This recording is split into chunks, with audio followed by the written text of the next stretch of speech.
Você está ouvindo Ponto de Vista com João Barbiero. Muito bem, senhoras e senhores, estamos voltando depois de um breve intervalo.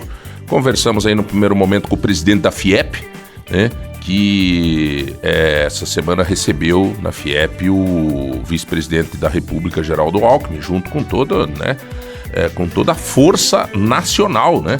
Veio junto a Gleice Hoffmann, veio vários deputados na FIEP, uma aproximação muito grande, né, dessa luta que é de todos, né, a questão dos juros, de baixar os juros, é uma luta da FIEP, é uma luta de lideranças políticas, é uma queda de braço violenta com o Banco Central e que vai tomar um caminho, mas foi muito importante. Também vivemos essa semana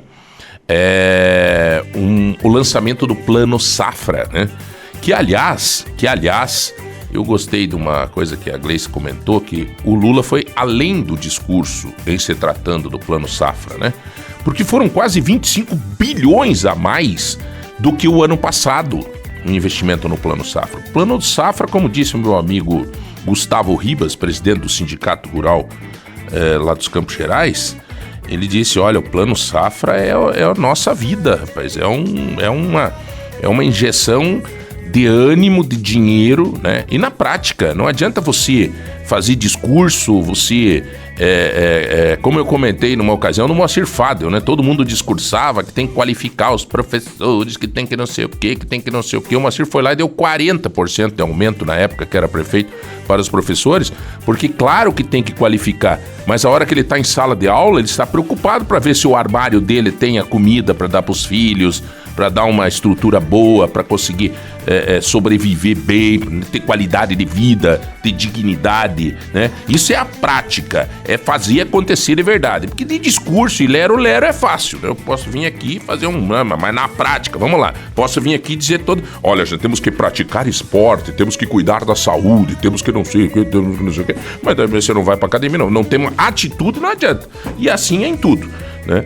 Mas então, o Plano Safra realmente deu um bom susto no agro, né? Para quem dizia que o governo é contra o agro, que não sei o que, né? Deu uma provada. E teve até um agricultor que me falou, olha, eu fui Bolsonaro e tal, mas de repente tenho que tirar o chapéu com o Plano Safra. Ele foi além da expectativa. Mas tudo bem, vamos lá. Vamos dar continuidade porque tem alguns temas que são pujantes no estado do Paraná, agora trazendo mais para a paróquia. Eu vou conversar agora com o Arilson, nosso deputado estadual, ele é presidente estadual do PT. Por que eu chamei o Arilson para nós falar? Porque tá nos bastidores, isso é uma coisa que o João Barbiero tá falando, né? Tá nos bastidores, nos rumores, eu estive lá em Brasília semana passada, né? Que o Moro vai dar tchau né, a figurinha dele vai sair do álbum, sabe? E isso nos bastidores tá meio dado como certo. E como que eu vejo que é dado como certo? Eu vejo como é dado como certo como pessoas como o Ricardo Barros, que é um articulador e tal, tá lançando o candidato ao Senado, pra já no lugar do Moro. Quando eu vejo Paulo Martins dizendo que é candidato ao Senado, já. Quando eu vejo Beto Preto, Guto Silva e um monte de gente já se colocando... Por que eles estão se colocando? Porque eles sabem das coisas, eles sabem dos bastidores, eles sabem do caminho das pedras. E aí tem também o outro lado aqui, né? Tem o partido que o Arilson é candidato, que é presidente, que é o PT. O PT vai ter que lançar alguém, né? Também... agora, é uma vaga, o Moro sai, tem eleição pro Senado. Meu querido amigo Arilson, como é que tá você, meu nobre? Tudo bem? Oi, João. Primeiramente, obrigado pelo convite, pelo espaço.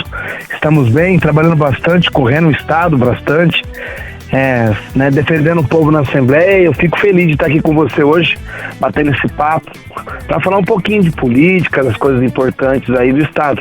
Inclusive dessa questão que você está levantando aí, da taxa de juros, do Plano Safra, o maior da história do Brasil, um compromisso mais do que assinado com os agricultores, com o agronegócio, e uma luta incessante para baixar os juros, uma vez que a economia do Brasil está em novos caminhos, está melhorando, precisamos que o juro seja baixado para ajudar a geração de emprego e desenvolvimento. E nessa questão do Senado, obviamente, né, João, os sinais dados aí pelo mundo político é que a gente pode ter uma nova eleição, com certeza, no estado do Paraná, né? Talvez ainda seja esse ano, no comecinho do ano que vem, mas tá muito caminhando para isso, pelo que eu vejo aí, os rumores, as conversas, né?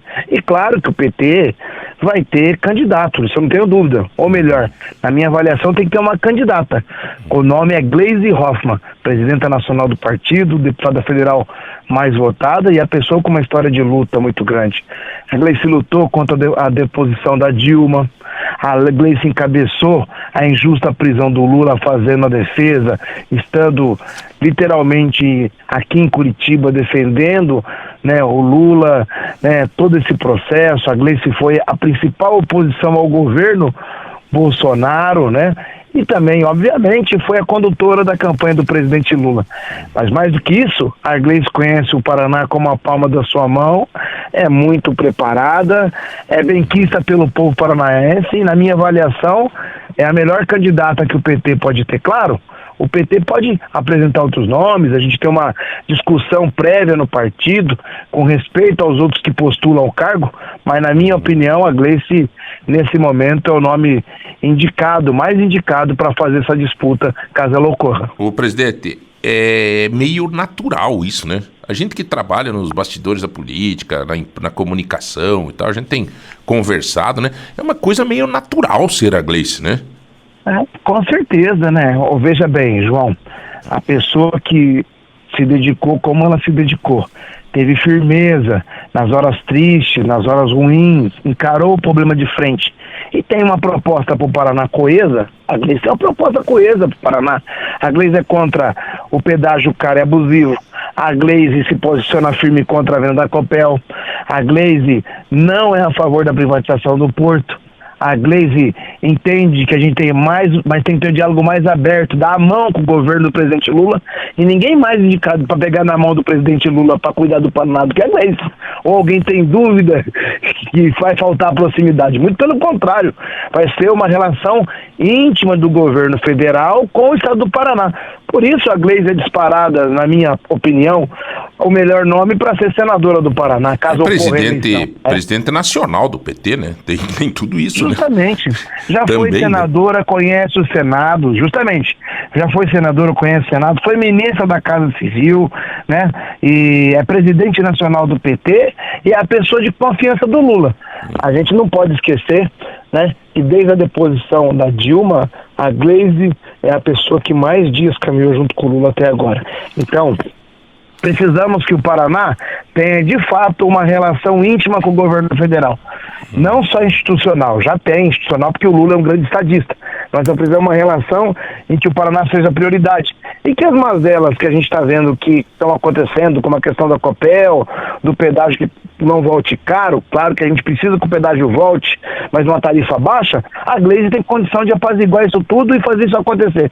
Por isso, não tenho dúvida, ela tem que ser a candidata do PT ao Senado.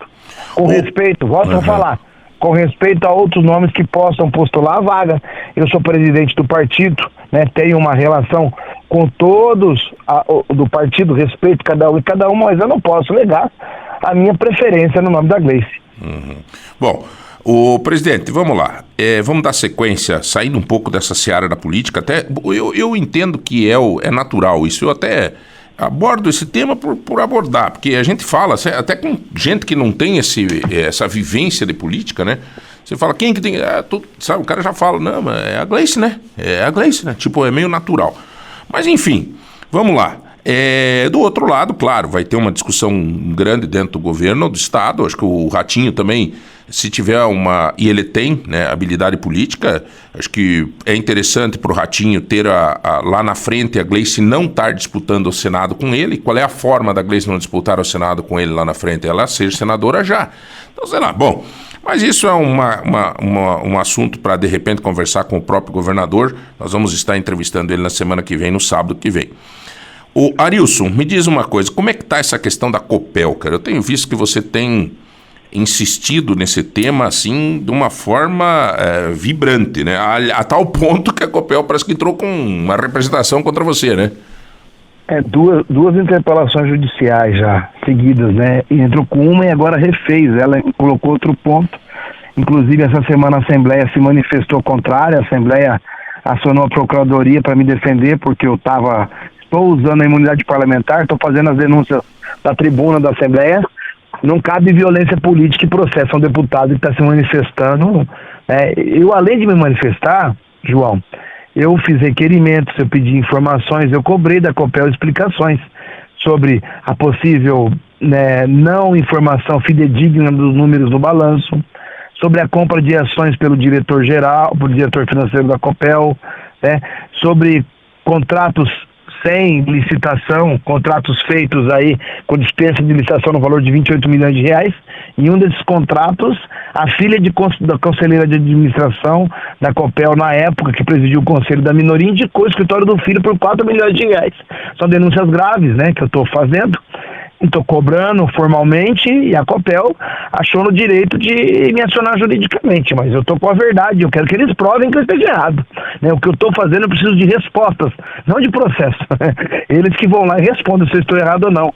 Eu acho que eles vão ter muito problema. Eu fiz uma denúncia formal para a CVM, para o Tribunal de Contas da União, para o Ministério Público, já que a Copel não me responde. Eu acredito que a gente vai parar essa venda. Estou muito confiante, por conta das inúmeras irregularidades acometidas. O Arilson, me explica uma coisa. Vocês têm feito um apelo junto ao Haddad, junto a Brasília, nessa demanda da Copel. Qual é a interferência do governo federal em relação à continuação desse processo da Copel? Onde está a autoridade, a legitimidade do governo federal em, de repente, não permitir que esse processo aconteça? Isso mesmo, já é importante essa pergunta. Muitas pessoas falam assim, qual a relação que o governo federal tem com a Copel? O governo federal tem a primeira relação de acionista. O BNDES, que é o Banco Nacional de Desenvolvimento Econômico e Social, é o segundo maior acionista da Copel. O governo do estado tem 31%, o BNDES tem 24%. Das ações que têm direito a voto, o governo federal, através do BNDES, tem 12,5% de direito a voto. Isso significa, que a lei colocada e aprovada pelo Ratinho reduz a participação do BNDES. É a primeira gravidade, ou seja, há um prejuízo ao poder político de voto do governo federal nas decisões da Copel e, por consequência, um prejuízo financeiro na nossa avaliação. Então, isso é um elo de ligação. A procura ao Haddad é porque a CVM, que é a Comissão de Valores Mobiliários, que trata de empresas que estão relacionadas à Bolsa de Valores, ela é vinculada ao Ministério da Fazenda. Então, eu fui levar essas denúncias todas colocadas aqui por mim no ar agora há pouco, pro Haddad, falando, olha, a Copel pode ter uma maquiagem contábil muito grande, tudo indica, porque inclusive há uma discussão sobre um processo judicial de arbitragem que a Copel já perdeu, e a informação que ela colocou no balanço não é o número que diz a sentença que está sendo noticiada aí pelo Estadão. Pode estar tendo maquiagem contábil. E por nossa surpresa, uma das empresas que fazem auditoria para a Copel, o plano de auditagem, é a PwC. E é a mesma empresa da Lojas Americanas, que cometeu aquela fraude no mercado imensa. Então, a gente preocupado com isso levou esse conhecimento.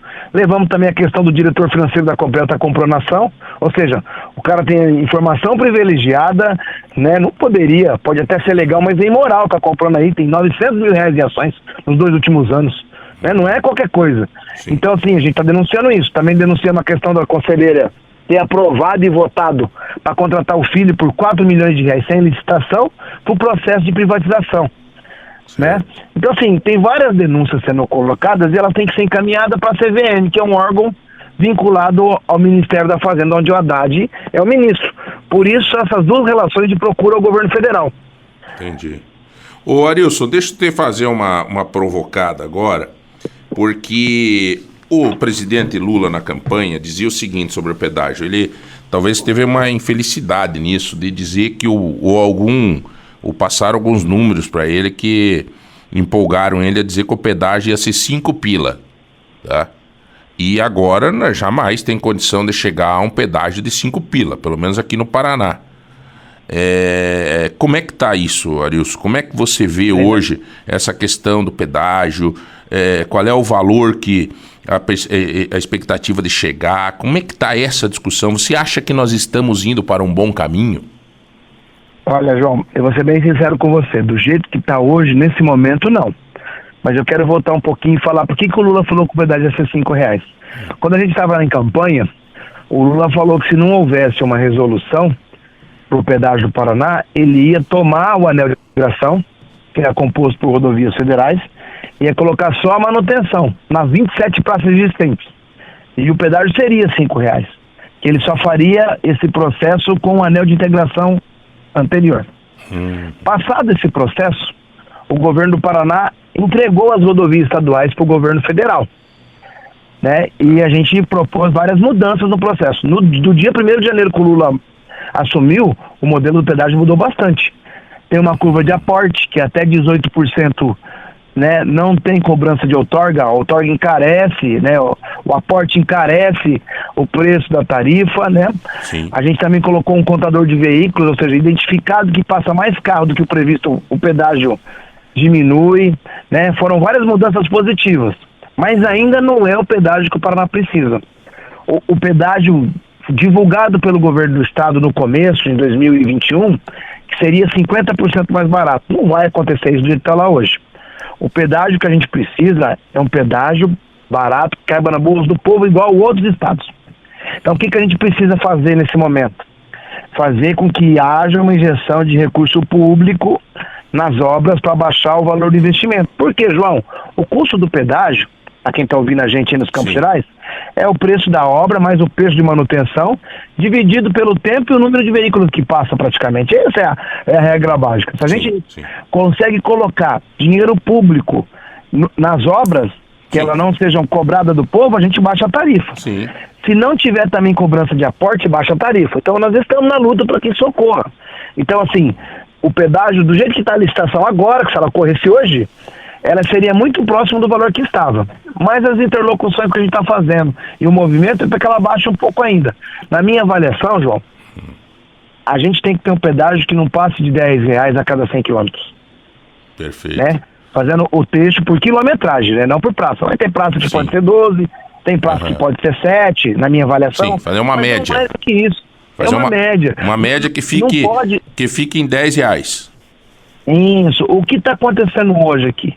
A gente viu que lançou o edital aí, a rodovia, o ponto de São José dos Pinhais, o governo está falando de ser 18. Isso é um absurdo. Nós não podemos deixar que foi 21 virar 18 e achar que tá bom, né? Que abaixou 20%, não, já era caro. Daí era chega em dezembro, aumenta, já vai para 23. Isso. E qual que é a maquiagem que está acontecendo? Eles estão colocando um preço com base em 2021 nas propagandas aí. Não tem a correção inflacionária. Se você só colocar a inflação, o valor vai ficar próximo. Então, assim, ele vai licitar num preço, aí a praça vai ser divulgada aqui é 18. Tá. Aí a hora que for implantar, corrige, a praça começa a ser 21. Tá, Arilson, e o número de aumento de praças de pedágio? Nós estamos falando com todo o estado do Paraná agora. Tem algum... como é que tá isso? Eu tinha um comentário, ele queria aumentar o número de praças, né? Eles querem colocar 15 novas praças, saltar de 27 para 42. Eu, particularmente, tenho muita restrição a isso. Tem praças que não podem, não tem necessidade nenhuma. Vou dar um exemplo para você. A praça próxima a Mauá da Serra e Apucarana, né? Querem colocar uma praça nova. O trecho já está duplicado, tem só um restinho para fazer, não tem necessidade de ter praça. Estão querendo colocar uma praça entre Cascavel e Toledo. Também não tem necessidade. Obra pronta, feita com o dinheiro do estado do Paraná, lá atrás no governo Requião. É só colocar uma lata de tinta, contratar uma ambulância, uma roçadeira que administra aquele pedágio. Entendi. Entendeu? Não tem necessidade de colocar uma praça nova lá. Tá. Então a gente tem. Mas, Arilson, e essa discussão, essa novela, ela termina quando, cara? Como é que vai ficar? Porque do jeito que tá um caos, né, cara?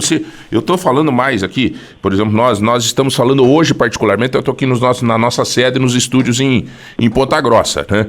Então, quando você precisa ir para Curitiba, que nós temos o estúdio da T lá, assim como temos em Londrina, Maringá e todo o estado, em todas as emissoras, em cada cidade, até por respeito às paróquias locais, tá um caos, velho. Para você chegar aí de Ponta Grossa a Curitiba, tem dias aí que se demora 3 horas e meia, 4 horas. Eu perdi um voo para Brasília esse dia por causa disso.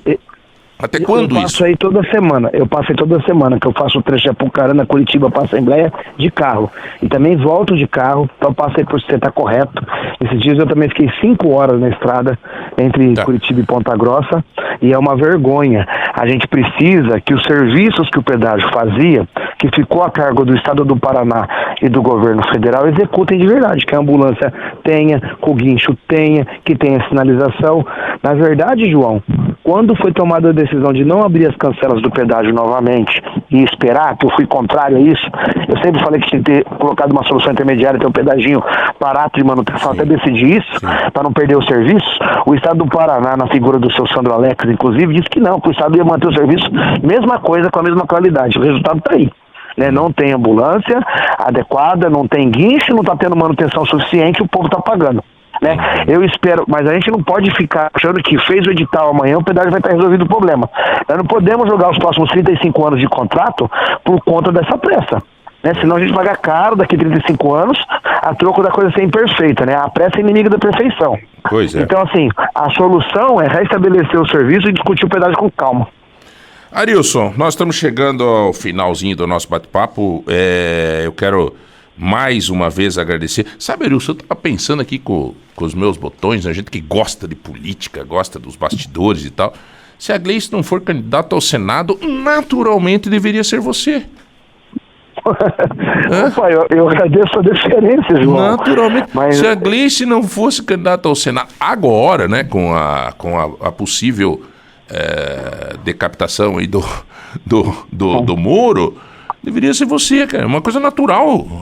Tem coisa que a natureza, assim, ela tem a sua regra, sabe? E na política é a mesma coisa. Às vezes quem força a barra não dá certo, cara, sabe? Aquele cara que quer ser candidato a vereador, que acha que tem 3 mil... Quantas histórias que a gente tem, né, Arilson? Daquele cara que ele chega... Não, eu tenho o caderninho, eu tenho... Né? Ele força a barra, assim, ele não para, não reflete... E aí bate com a cabeça na parede, né? E tem coisas que são naturais. Eu vejo com uma certa naturalidade isso nos bastidores. O trabalho que você tem feito, a ligação fortíssima que tu tem, né? Desde o tempo de gabinete da Gleice, aquela coisa, você nasceu, você é da base. Você jogou no infantil, no juvenil e agora está no titular, né? Então, assim, não sei, cara, vejo com uma certa naturalidade isso.